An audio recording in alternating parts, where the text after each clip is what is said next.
Let's get a quick take on Senator Cory Gardner unleashing a series of tweets, a tweet storm, if you will, that condemn the idea of giving voting privileges to convicted prisoners who are currently serving time. The tweets come after a series of CNN town halls, which Senator Bernie Sanders urged that every citizen should have the right to vote. Natasha Gardner, articles editor at 5280, thank you so much for joining us. You're in the seat that usually brings a lot of insightful analysis and sarcasm, so I'm hoping you understand the requirements of that chair. This seemed like one of those things that CNN has to do to try to make headlines out of a town hall, so ask a crazy question. Bernie Sanders and others were happy to oblige, and then it became this little present this week for Republicans. But maybe I'm underestimating what it really is. What do you think? I think you're spot on there. I will say that at this point, I think hashtags tend to be overdone, but the hashtag Supermax Precinct is a pretty clever one on Cory Gardner's part. And it did exactly what I think he intended to do. It is over 1,000 comments on his original tweet when I looked this morning. So yes, there's this moment in the town hall that then becomes this political moment that Cory Gardner can use to continue the conversation. My concern would be that we're not continuing the conversation, probably either with Bernie's response or with Cory Gardner's response. And this is a serious topic that deserves a fair treatment.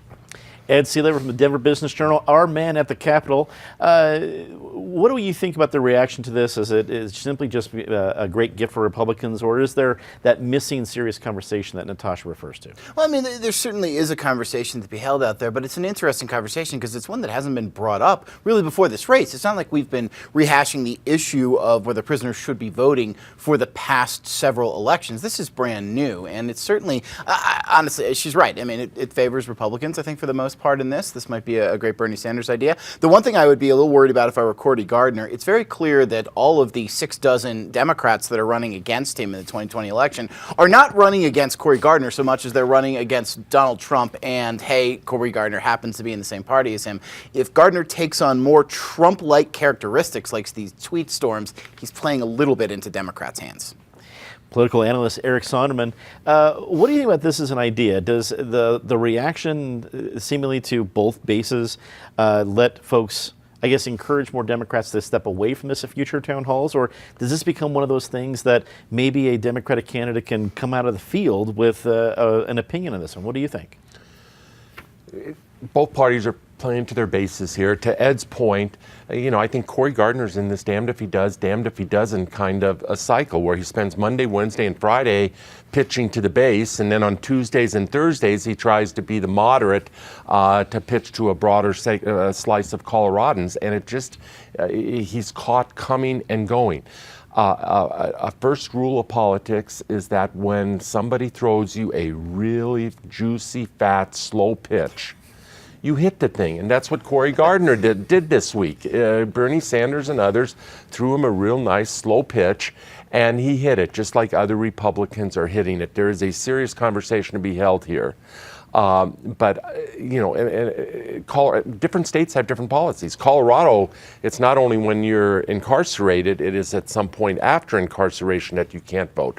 I personally would say leave it to the states, let different, in our federal system, let different states do as they wish here, and any Democrat who wants to run on the Bernie Sanders platform, well, good luck to you.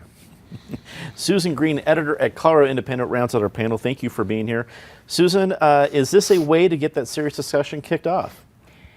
I don't think Cory Gardner helped a serious discussion get kicked off. I think he's fear-mongering and doing exactly what the president that he so idolizes does, which is have intellectually they're not even conversations, intellectually dishonest, bombastic rhetoric.